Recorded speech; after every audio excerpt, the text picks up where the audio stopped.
नमस्कार। मैं श्रुति दुबे मिश्रा आप सबका बहुत बहुत स्वागत करती हूँ का अकेडमी के Facebook page and YouTube channel पे। कैसे हैं आप लोग? इस वीडियो को शुरू करने से पहले मैं उन सबका आभार व्यक्त करती हूँ जिन्होंने हमारे चैनल को लाइक शेयर एंड सब्सक्राइब किया, हमारी पीडीपी सीरीज की सराहना की, और जो लोग वीडियो देख के बिना लाइक एंड शेयर करके चले जा रहे हैं मैं उनसे रिक्वेस्ट करूँगी कि लाइक शेयर एंड सब्सक्राइब ज़रूर करिए और हमारी फैमिली का हिस्सा बनिए, क्योंकि इस पीडीपी सीरीज में और इस चैनल पर अभी बहुत कुछ आने वाला है मेरे दोस्त।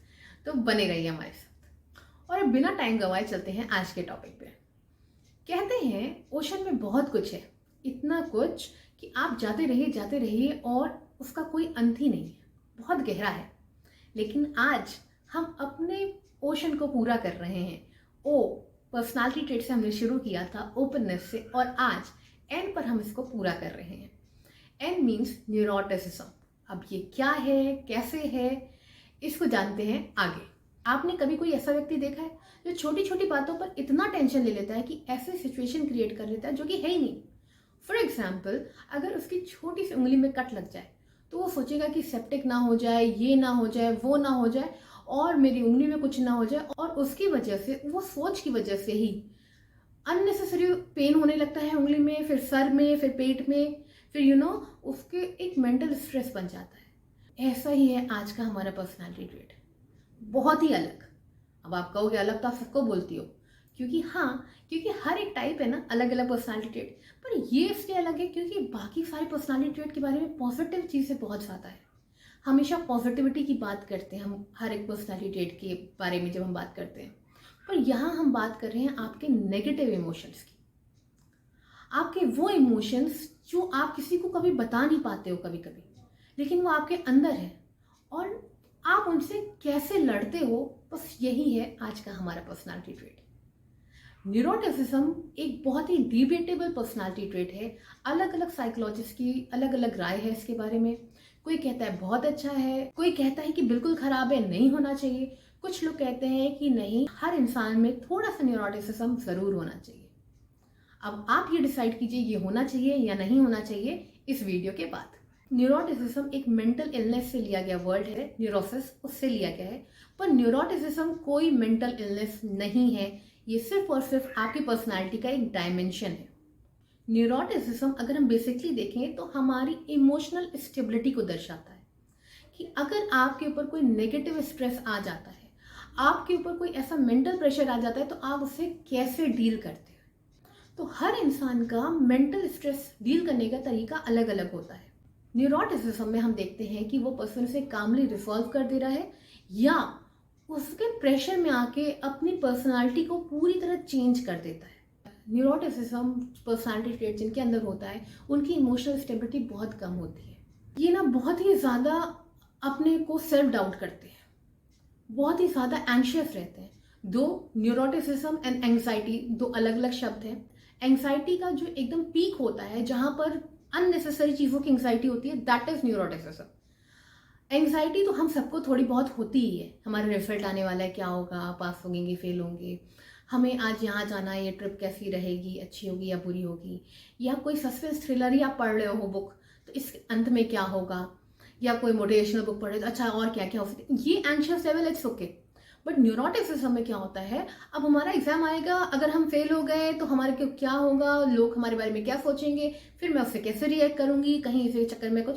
तो ये जो मेंटल प्रेशर आप अपने आप में बिल्ड करते हो अननेसेसरी, ये दर्शाता है कि आप एक न्यूरोटिक पर्सन हो। क्योंकि जो न्यूरोटिक पर्सन होते हैं वो ईजिली डिप्रेशन में चले जाते हैं, बहुत ही जल्दी सैड हो जाते हैं, इनकी जो रिजिलियंस पावर है वो बहुत कम होती है, लोगों पर विश्वास नहीं करते, कभी लाइफ में सेटिस्फाइड नहीं होते, और इन्हीं सब के चलते इनका जो इम्यून सिस्टम है वो बहुत वीक होता है।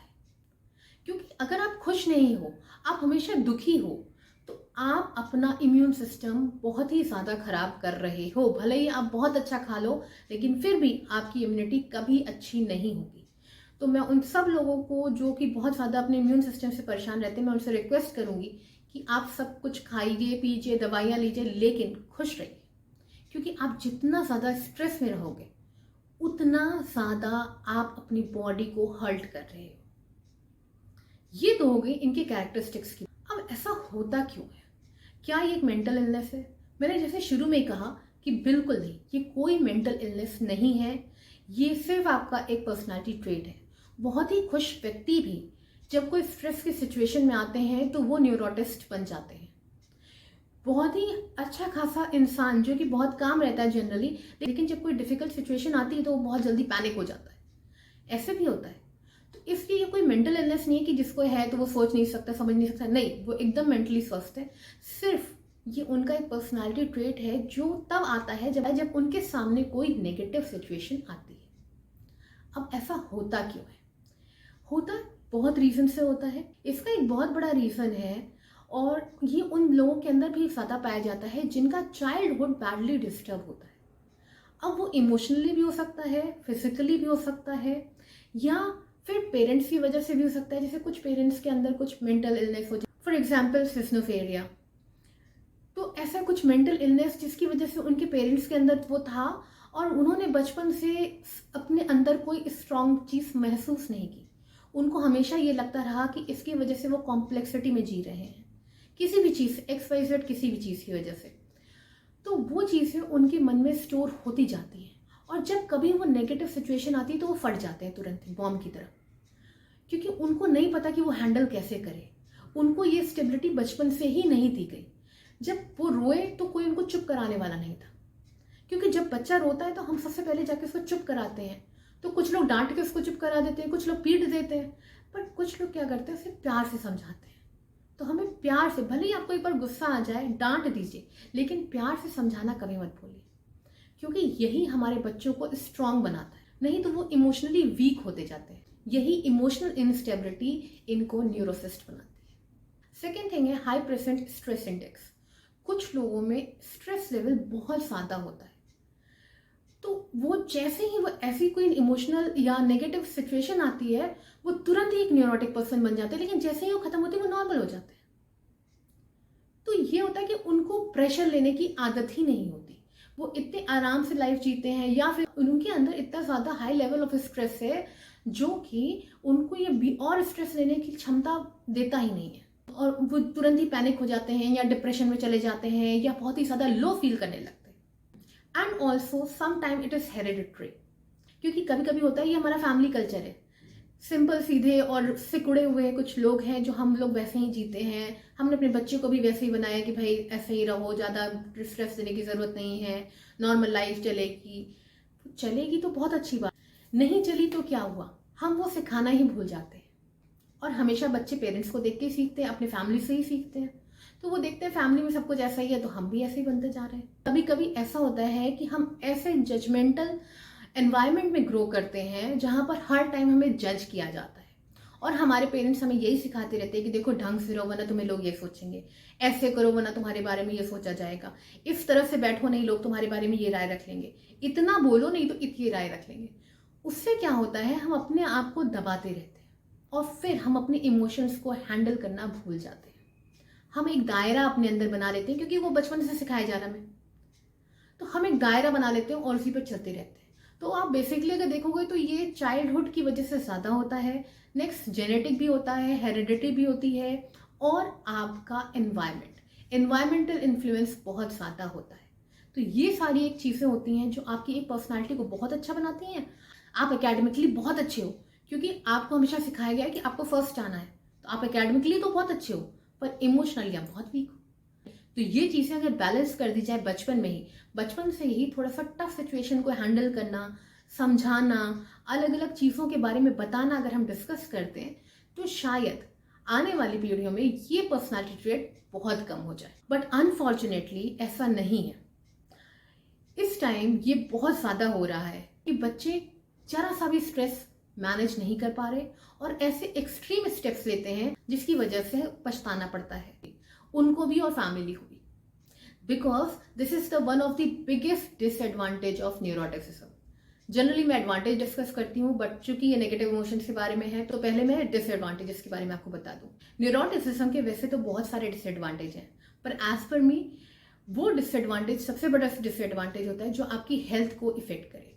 और यहाँ पर न्यूरोटिसिज्म आपको डायरेक्टली एंड इनडायरेक्टली दोनों तरफ से इफेक्ट करता है। डायरेक्टली जैसा मैंने कहा, आपका इम्यून सिस्टम वीक होता है, asthma, then bowel syndromes, heart attack in severe cases, क्योंकि आप इतना ज़्यादा मेंटल स्ट्रेस ले चुके हो कि आपकी बॉडी रिस्पॉन्ड करना नहीं भूल जाती है।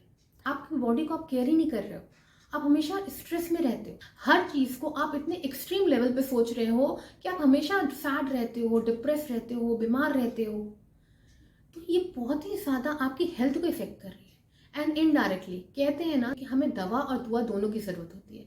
आपने वो मूवी देखी है ना, मुन्ना भाई MBBS? आधे टाइम वो जादू की झप्पी से लोगों को ठीक कर देते हैं। तो जादू की झप्पी इज दैट व्हेन कि जब आपको कोई झप्पी दे रहा है तो आपका स्ट्रेस लेवल बिल्कुल डाउन हो जा रहा है, आप आधे तो तभी ठीक हो जाते हो। तो जैसा मूवी में भी बताया हुआ है कि हमारे रोग की क्षमता तभी ज़्यादा होती है जब हम खुश रहते हैं। तो खुश रहेंगे तो हमारी दवा अपने आप असर करेगी। हाँ, खुश रहने का ये मतलब नहीं कि हम बीमार हो हाँ हाँ करके हंस रहे हैं। खुश रहने का मतलब है हम आराम से, हम काम हैं, हम पीस में हैं, हम समझ रहे हैं कि कोई डिफिकल्ट सिचुएशन आई है, ठीक हो जाएगी। इतनी भी नहीं है कि हम स्ट्रेस लें इस चीज़ का, दवाइयाँ चल रही हैं, सब ठीक हो जाएगा। सेकेंड जो इसका डिसएडवांटेज है वो है कि लॉन्गर टाइम तक ये पीपल जो होते हैं ये किसी चीज़ पे फोकस नहीं कर पाते, क्योंकि ये फोकस करते करते ये अपनी दुनिया में सोचने लगेंगे और नेगेटिव सोचते सोचते ये पता नहीं कहाँ चले जाएंगे। तो ये बहुत ज़्यादा टाइम तक उस पर फोकस नहीं कर सकते। एंग्जाइटी लेवल हमेशा बढ़ा हुआ रहता है, अनसर्टेन होते हैं, किसी भी चीज़ पर टिके नहीं रहते, चेंजेस बहुत ईजिली कर लेते हैं और उस पर भी नहीं टिके रहेंगे, अलग फिर और चेंज कर देंगे। इनका जो विल पावर होता है वो बहुत ही लो होता है, बहुत ही ज़्यादा वरिड रहते हैं। एक्सट्रीम केसेस में इनका जो ऑक्यूपेशनल फेलियर या फिर मैरिज लाइफ जो होती है वो डिस्टर्ब रहती है, वो भी एक्सट्रीम केसेस में, ज़रूरी नहीं कि हर टाइम हो, लेकिन ऐसा होता है क्योंकि इस पर्सनालिटी ट्रेट को इस चीज़ का रिस्पॉन्सिबल माना गया है एज पर द रिसर्च। तो क्या बिल्कुल सब कुछ खराब है, कुछ अच्छा नहीं हो सकता? बिल्कुल हो सकता है। हर एक कॉइन के दो पहलू होते हैं, यहाँ पर भी है। हाँ, कोई पहलू थोड़ा सा क्लियर होगा, थोड़ा सा डार्क में होगा, बस यही होता है। न्यूरोटिसिज्म के भी एडवांटेजेस हैं। अब आप सोच रहे हो इतने सारे तो डिसएडवांटेजेस, इतने सारे तो नेगेटिविटी आप तब से बता रहे हो, लेकिन हाँ, ज़रूरी नहीं है ना। मैंने कहा ना कि एक्सट्रीम केसेस की बातें हैं जहाँ पर बहुत ही ज़्यादा इफेक्ट करता है वो आपको, क्योंकि वो आपकी उम्र के साथ साथ बढ़ता जाता है। लेकिन अगर आप उसे मैनेज कर लें तो वो कहीं ना कहीं एडवांटेजेस है, कहीं ना कहीं आपको एडवांटेज देता है। आपके अगर HR ने पर्सनालिटी ट्रेट समझ ली तो आपको ऐसे काम में ही लगा देगा जिससे आपकी ऑर्गेनाइजेशन को फायदा होगा। जैसे कि वो काम जिसमें बहुत ज़्यादा इवैल्यूएशन चाहिए, जिसमें बहुत ज़्यादा एक एक माइन्यूट चीज़ों का काउंट चाहिए, आने वाली हर रिस्क के बारे में जानने की क्षमता चाहिए, क्योंकि ये लोग इतने ज़्यादा अवेयर होते हैं। आप रात में घर से निकलोगे, आप सो जाओगे, लेकिन ये रात भर आपके फ़ोन का इंतजार करेंगे और कुछ टाइम बाद ये खुद आपको फ़ोन करेंगे कि आप पहुंच गए कि नहीं घर। तो है ना ये अच्छी बात, ये बहुत ही ज़्यादा अवेयर रहते हैं। तो देखिए ये कहीं ना कहीं बहुत अच्छा है, क्योंकि कुछ पर्सनालिटी ट्रेट के बारे में आपने देखा ना कि वो लोग बिना सोचे समझे काम कर देते हैं और बिना सोचे समझे फिर वो डेंजर में भी पड़ जाते हैं। लेकिन ये लोग जो होते हैं ना, ये लोग बहुत ज़्यादा अवेयर होते हैं, तो एक्सट्रीम ना हो अगर, तो ये पर्सनालिटी ट्रेट यहाँ पर बहुत अच्छा हो जाता है। दूसरा, ये ऐसे लोगों के साथ इमोशनल अटैच हो जाते हैं, क्योंकि जब कोई और भी दुखी है तो इनको ये लगता है कि कहीं ना कहीं ये मेरे दुख से मेल खा रहा है, कहीं ना कहीं हमारी वाइब्रेशन मैच कर रही है। तो अगर इनकी वाइब्रेशन मैच कर जाती है उससे और इन्हें लगता है कि वो भी है ऐसा ही जैसा मैं हूँ, तो ये अपना सुख दुख उससे बांट भी लेंगे और उसको अप्रिशिएट करके हंसा भी देंगे। तो ऐसे होते हैं हमारे न्यूरोटिक पर्सन। तो कोई भी चीज़ पूरी तरह से खराब नहीं होती और कोई चीज़ पूरी तरह से परफेक्ट नहीं होती है, बस ऐसे ही है। थोड़े से डिसएडवांटेजेस ज़्यादा हैं पर एडवांटेज तो है, और इसी एडवांटेज को अगर आप थोड़ा सा ज़्यादा बढ़ा दो तो ये डिसएडवांटेजेस कम हो जाएंगे। Last but not the least, क्या इसे इम्प्रूव किया जा सकता है? मैंने कहा ना, डिसएडवांटेजेस कम कर दीजिए, एडवांटेजेस बढ़ जाएंगे। जी हाँ, कहते हैं ना, रात है तो सवेरा भी होगा, सफ़र है तो बसेरा भी होगा। तो बस अगर ये आपका सफ़र है अब तक का, तो आप इससे उबर भी सकते हो। बहुत सिंपल टेक्निक्स है, अपने आप को अपना लीजिए, जैसे हैं बहुत अच्छे हैं। मैं हमेशा कहती हूँ खुश रहिए, मोटे हैं, पतले हैं, नाटे हैं, गोरे हैं, काले हैं, इंग्लिश नहीं आती है, इंग्लिश आती है, ये लैंग्वेज नहीं आती है, स्मार्ट नहीं है, बहुत स्मार्ट है, जैसे भी हैं हम हैं और हम खुश हैं। बस जिस दिन आपने ये सेल्फ एक्सेप्टेंस प्रैक्टिस कर ली ना, आप बिल्कुल खुश रहने लगोगे। मेडिटेट कीजिए। योगा या मेडिटेशन सिर्फ एक एक्सरसाइज नहीं है, ये आपकी ब्रीदिंग टेक्निक्स भी होती हैं, इसमें आपको काम करता है अंदर से। तो मेडिटेट कीजिए, एटलीस्ट 15 मिनट्स रोज मेडिटेट कीजिए, ये आपको बहुत ही ज़्यादा रिलैक्स करेगा। बाहर नेचर के पास जाइए, आप नेचर के पास जाके लंबी लंबी सांसें लीजिए, खुले में बैठिए, और ये सारी चीज़ें आपके लिए एक सेल्फ केयर है, तो ये ज़रूर करिए। ये आपको सेल्फ केयर सिर्फ और सिर्फ पार्लर जाना या फिर मसाज कराना नहीं होता। सेल्फ केयर है कि आप अंदर से कितने स्ट्रांग हैं। अपनी रिसिलियंस पावर को बढ़ाइए, क्योंकि कभी भी लाइफ आपकी तरफ कुछ भी फेंके तो एक बड़ा सा बॉल उसकी तरफ ही फेंकिए ना। जितना कूड़ा भी फेंके, सारे कूड़े को एक साथ लीजिए, एक बॉल बनाइए और उसकी तरफ वापस फेंक दीजिए। तभी तो जब वो कूड़ा आपकी लाइफ से चला जाएगा तो क्या होगा, तो आप साफ सुथरे होकर खुशी बैठोगे कि हाँ सब कुछ साफ है। तो बस यही तो करना है आपको। तो अपनी केयर करना कभी मत भूलिए। इवन आप न्यूरोटिक हो या ना हो, लेकिन अपनी केयर ज़रूर करिए। अगर आपको 15 मिनट के पीस चाहिए तो चाहिए, सब कुछ हो जाएगा, खाना भी बन जाएगा, ऑफिस का काम भी हो जाएगा। लेकिन अगर वो 15 मिनट्स आपको रिलैक्स देते हैं तो ज़रूर लीजिए। प्लीज़ मोबाइल से दूर रहिए, क्योंकि जितना आप स्ट्रेस में रहोगे, आप सोचोगे मोबाइल देख लें टाइम चला जाएगा या मैं थोड़ा स्ट्रेस, वो स्ट्रेस कम नहीं होगा। वो स्ट्रेस आपका यहाँ पर पाइलअप होता रहेगा और वो आपको और ज़्यादा आपके सर में दर्द बढ़ाएगा। क्योंकि जितने ज़्यादा आजकल मोबाइल के रील्स और ये हम देखते रहते हैं, उतना हमारा टाइम जो है सेल्फ केयर से हट के मोबाइल केयर में चला जाता है। वो कम करिए और उनके साथ रहने की कोशिश कीजिए जो आपको आगे बढ़ा रहे हैं, आपके लिए इमोशनल सपोर्ट बन रहे हैं, बातें करने में आपको जिनसे दिल हल्का हो रहा है। तो अपने इमोशनल सपोर्ट्स बनाइए, अपने को उनसे बात करने पर फ्री महसूस कराइए। उन लोगों के साथ बिल्कुल मत रहिए जो आपके इमोशंस का मजाक उड़ा रहे हैं या आपको डीमोटिवेट कर रहे हैं जस्ट बिकॉज आप इमोशनली थोड़े से वीक हो। क्योंकि वीक तो हम सब कहीं ना कहीं हैं, लेकिन अगर कोई इमोशनली वीक है और उसका आप मजाक उड़ा रहे हैं तो दैट इज नॉट कूल। बहुत लोग आजकल इसको कूल समझते हैं और स्मार्टनेस समझते हैं, but that is totally not cool. क्योंकि कहीं ना कहीं आपका भी कोई वीक पॉइंट है, उसको आप छुपा ले रहे हो, सामने वाला नहीं छुपा पा रहा है, कोई बात नहीं, उसके बारे में बात कीजिए। नहीं बात कर सकते मत कीजिए। सो आप ऐसे लोगों के साथ रहिए जो आपको हमेशा आगे बढ़ाएं, आपको समझें, और जब आप उनके साथ कंफर्ट लेवल पर आए तो अपनी बातों को शेयर कीजिए, रखना सीखिए अपनी बातों को। कोई बात नहीं ना हो सकती, लेकिन अपनी बातों को रखिए, अपने अंदर मत रखिए, बाहर रखिए। एंड इन एक्सट्रीम सिचुएशंस होती हैं जब आप बिल्कुल रिस्पॉन्ड नहीं करते हो खाने को, पीने को, अपने इमोशंस को, और आप जल्दी जल्दी गुस्सा हो जाते हो, लड़ाइयाँ करने लगते हो, चीज़ें फेंकने लगते हो, रोने लगते हो। उस केस में, ये सारे एक्सट्रीम केसेस हैं, उन केसेस में प्लीज़ किसी भी वेल क्वालिफाइड पर्सन से राय लीजिए। कोई गूगल सर्च नहीं, क्योंकि गूगल पे सर्च करके हम सिर्फ रिलेट करते हैं और उसका इलाज करते हैं। मैंने इसीलिए कहा वेल क्वालिफाइड ट्रेनर से उससे राय लीजिए, कोई बुराई नहीं है। ये ज़रूरी है आपकी मेंटल हेल्थ के लिए, आपकी फिजिकल हेल्थ के लिए और आपकी फैमिली एंड वर्क हेल्थ के लिए। देखिए थोड़ा सा अलबेला सा पर्सनालिटी ट्रेट है, पर है, क्योंकि अच्छाई है तो बुराई भी है, बुराई है तो अच्छाई भी है। तो हर एक चीज़ है, बस आपको कैसे उस अच्छाई और बुराई को लेना है ये आपको समझना है इन सारे पर्सनालिटी ट्रेट से। आज जो हमारा पर्सनालिटी ट्रेट का लेसन था वो पूरा हुआ। अब आप देखिए कौन सी पर्सनालिटी है आपकी, कैसे रिलेट कर पा रहे हैं आप, कैसे आप इसे यूज़ कर पा रहे हैं अपने वर्क एनवायरनमेंट में, फैमिली एनवायरनमेंट में। और बस खुश रहिए, मुस्कुराते रहिए, जहाँ भी रहिए खिलखिलाते रहिए। जिंदगी की कोई तकलीफ इतनी बड़ी नहीं है जिसको आप कम नहीं कर सकते। बस आपको एक कदम उठाने की देर है, वो कदम उठाइए और ज़िंदगी में बहुत आगे जाइए। और मैं मिलूंगी आपसे नेक्स्ट वीडियो में, तब तक के लिए नमस्कार।